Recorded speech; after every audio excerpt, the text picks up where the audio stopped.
Tulad sa ibang sikta, bakit Katoliko ang kanilang binanatan? Dahil ang Katoliko, dalang-dala niya ang katotohanan.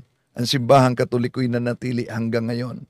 Dahil ito'y naitatag sa ating Panginoon Jesucristo sa foundation sa bato. San Mateo Kapitulo 16-18, et ego dico quiato es Petros, et soperham Petram edificabo iglesiam iam. Ang kanyang iglesia ay nakatayo ibabaw sa bato. At ito'y hindi talaga magiba. Ito'y hindi talaga mawasak.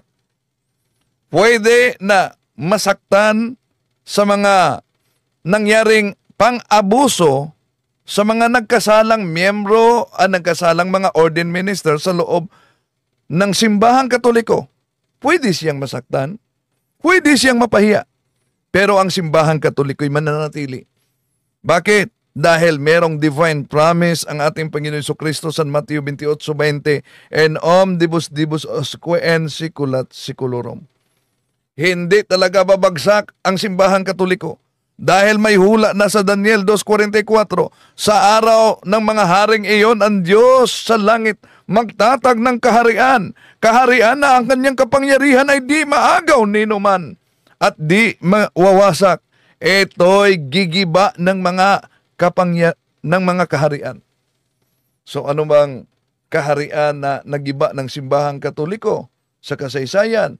Malinaw yan. Ang kaharian ng mga pagano na noon ay umuusig sa simbahang Katoliko sa Europe before modern times by O'Brien, page 181.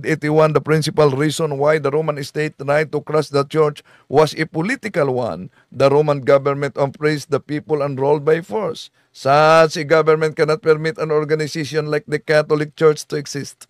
The Christians would not adore the state as supreme on all things, would not accept the emperor as God. Yun ang dahilan kung bakit inuusig noon pa.